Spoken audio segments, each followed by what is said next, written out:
Hey everyone, I'm back. It's taken a little bit longer to get back to you than I anticipated it would, because I've been writing rather than reading this past week. I've been thoroughly enjoying that. So because of that, it's taken a little bit longer for me to finish reading the book I've been reading this week.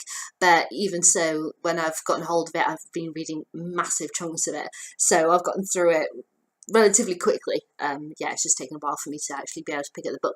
And the book this week is one that I absolutely adored when I was younger, and that is The Tenth Kingdom by Catherine Wesley. Catherine Wesley is a pseudonym, just so you know, of two novelists. It doesn't actually say obviously who they are in this book, but this is a book that was based on the screenplay of The Tenth Kingdom. Now, The Tenth Kingdom was an American fantasy drama that was made in 1999, I think it was, and shown in 2000, and this book was published in 2000 as well. Now, this book, I've had it on my bookshelf now for 17 years, and as you can see, I've read it quite a few times, and it's gotten very battered and scuffed up and, falling to bits nearly. It's a really, really important book for me, and what it is, it's because of memories.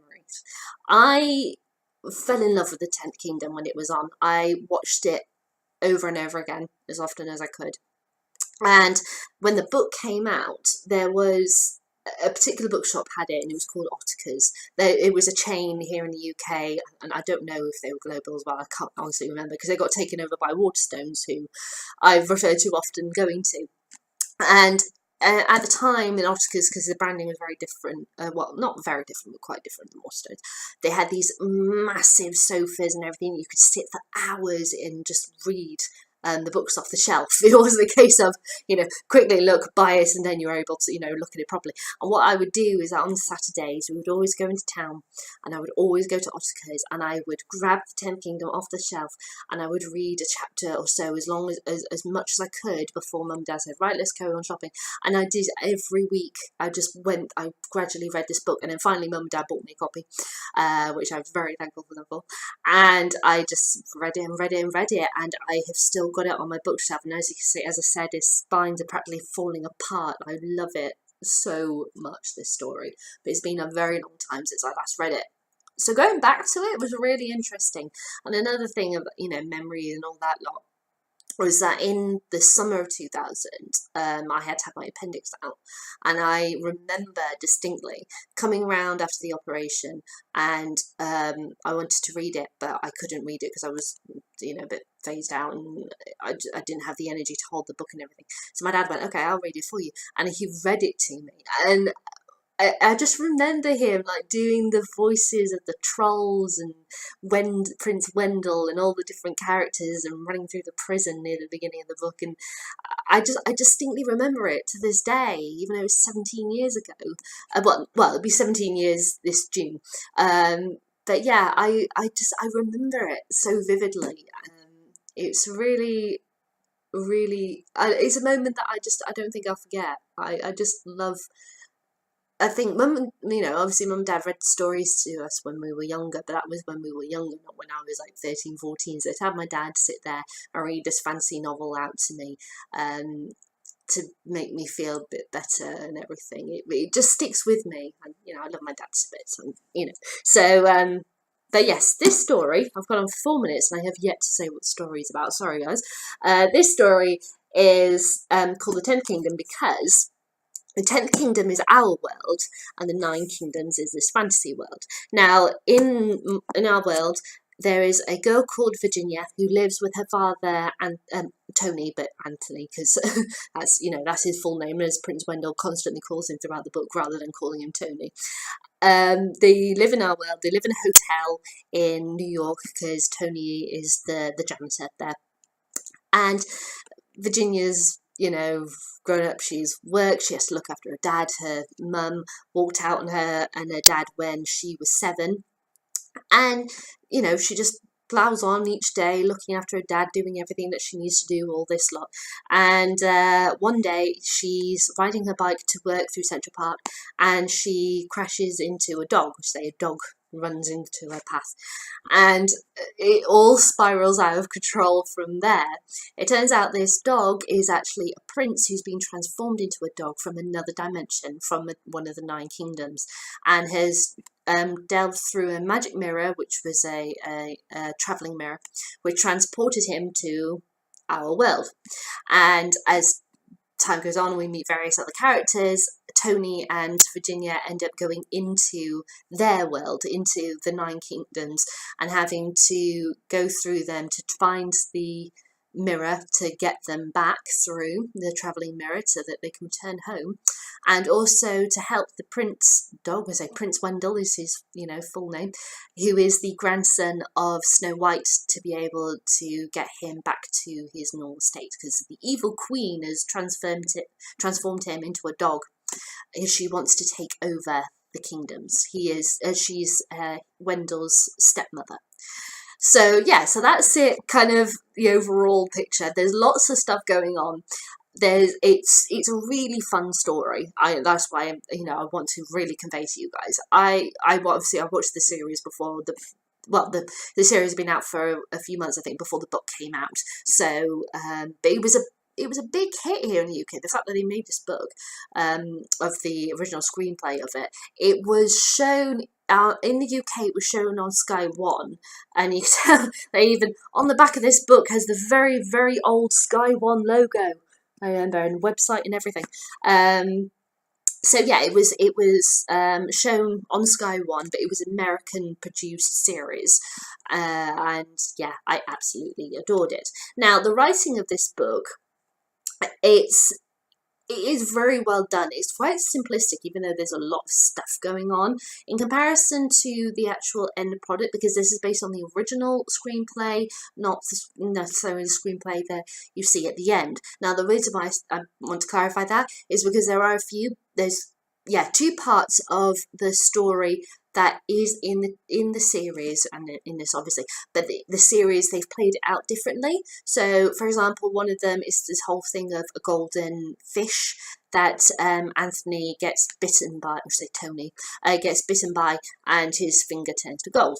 Now in the TV series, the fish is actually, it's been caught, it's been stuffed, and it's in a cabinet in this boat, whereas in the book, they're on this boat. Wolf mentions the golden fish, and Tony starts out fishing over the boat, and he ends up fishing it out of the water to and gets bitten by it. So it's things like that. It still plays out the overall story, but there are various changes, and this has got a few little moments in it as well. But and when I say little, I mean like teeny tiny, will probably pop up in deleted scenes, kind of tiny, where it doesn't make a whole difference to the story, but it has them in there that the actual TV series didn't have, and vice versa.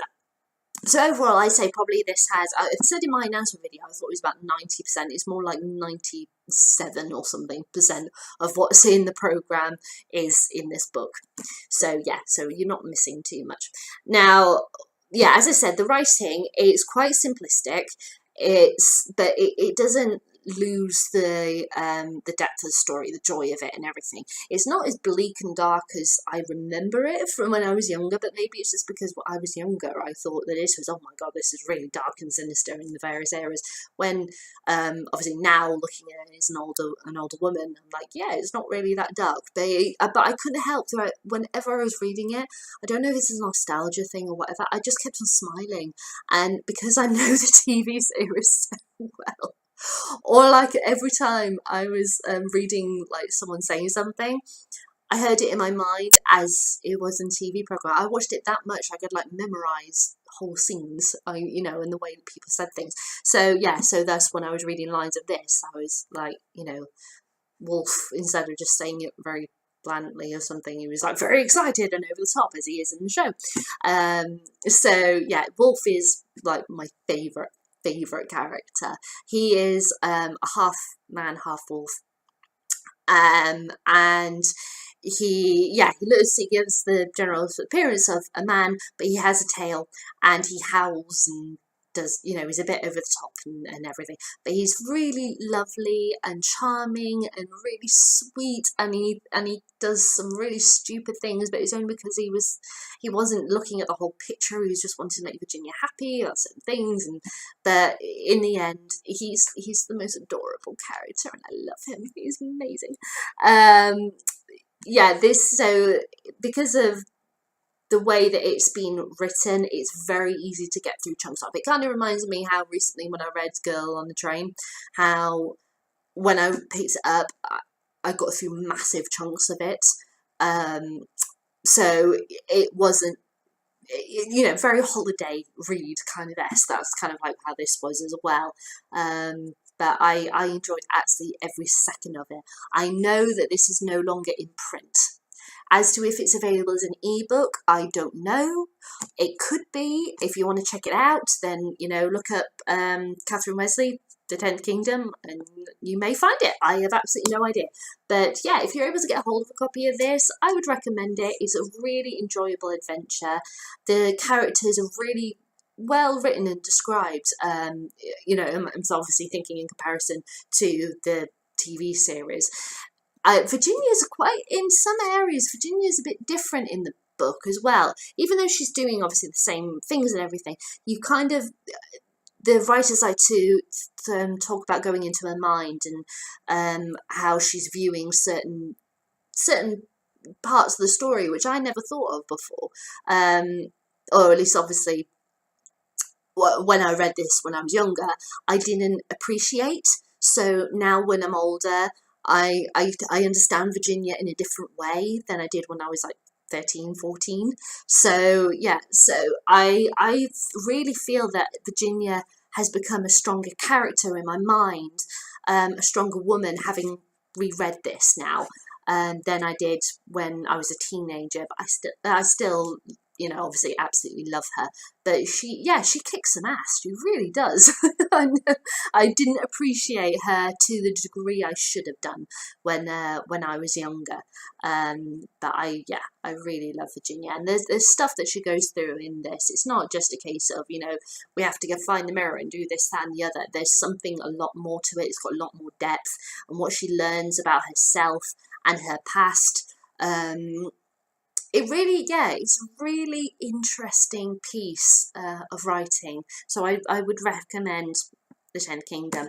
Obviously, if you want to see the TV series, there's, you know, here's a DVD copy that I have. This was like, I think this was the first generation of the DVD that came out, because as you can see, it's actually a Region 1 import that my dad ordered for me when it first came out. It's a flip disc. It's that old. But unfortunately, I can't play this anymore because it's a Region 1. I had a multi-region DVD player, but now I've only got a Region 2 player Blu-ray, so I can't play this anymore. Oh well. But hopefully, you know, I'll be able to find a multi-region Blu-ray player or find a Region 2 version of this. But I'm telling you, I was looking even last week and I couldn't find one. But yeah, but it's a really, really cleverly constructed, really interesting fantasy series. And it's not, even though it's set in the land of fairy stories and all that lot, it looks at the really kind of more darker, sinister side stuff. Like there's this really great scene where they're at Snow White's house. They stumble across Snow White's house in the forest, and they've stayed there overnight, and it's the next day, and Tony just goes, oh, I'm hungry, and grabs an apple, and Wolf has to throw it out of the way and, you know, say, don't eat that. And he goes, why? And he said, well, it's probably grown from the pips of the apple that poisoned her. You know, you've got to be really careful in this world. And this is, and Tony is really great because he's got some really brilliant moments, and he just says them. It's what everybody who is watching the series or reading the book thinks. And there's this whole thing about how they need to get an axe from an axeman, a magic axe, and he will chop, he says, I will chop these wooden blocks while you try to guess my name. If you haven't guessed my name by the time I finish, I'll chop your friend's head off. And Tony just looks at him and goes, what is wrong with you people? Like this, it's such a brilliant moment. It's like, why does it always have to be you'll kill someone unless you do something? What is with this place? And it is that thing that the Land of Fairy stories, if you read them, they're really sinister, they're really dark, and there's some really messed up stuff going on in fairy stories. And so with Tony, to be able to have it so that he is, the voices in the head of the audiences and everything that are watching this, it really feels like you're on along in that journey. You're part of the family. You're at the centre of it. I really, really love it. And John Larroquette, there he is, plays Tony in the TV show. Scott Cohen plays Wolf. Yay, he's brilliant. And Kimberly Williams plays Virginia. So they're the three that go along. They don't have a picture of Wendell, do they, on this? No, so I can't show you what he looks like. Oh, well, that's a bit annoying. But yeah, there are our three main, as it were, along with Prince Wendell, who's the fourth person to go out and save the 9 kingdoms. But yeah, I absolutely love the 10th Kingdom. It's really, I think it's one of those things that I've always loved books, as you guys know, since I was young, and there's certain books, that have stuck with me in my life. And kind of like how, do you know when Harry Potter came around and how you had those kids that grew up with it? I kind of got, the 10th Kingdom hit when I was like 13. And it was the perfect moment because I liked fantasy, but I didn't know that I liked it until this came along, and I went, right, this is really, wow for me. And it's led me on this path of adoring fantasy up to now and on forever. It really triggered my imagination, and for that, and for the fact that it's given me my love for fantasy and such, and given me so many memories to hold on to, even like I said, the ones of my dad in the hospital with me, reading to me. That's so beautiful moment for me that I'll never forget. I will be eternally grateful to the 10th Kingdom for giving that to me.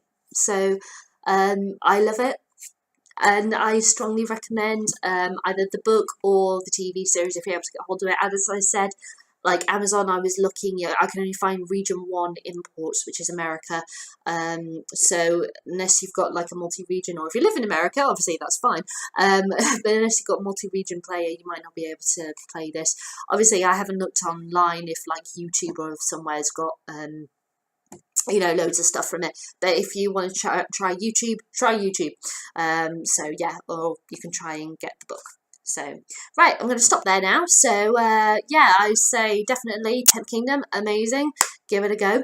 And I hope you enjoyed. Have you read the book or seen the 10th Kingdom? If so, you can leave me a comment in the comments box below if you want to, tell me what you thought of it. Or if you want to show what you thought another way, you can give me a thumbs up or a thumbs down. Entirely up to you. I'll let you decide. And I'll be back soon to announce what next book I will be reading, which will be the non-fiction jar. So, yeah, I'll see you guys later then. Bye.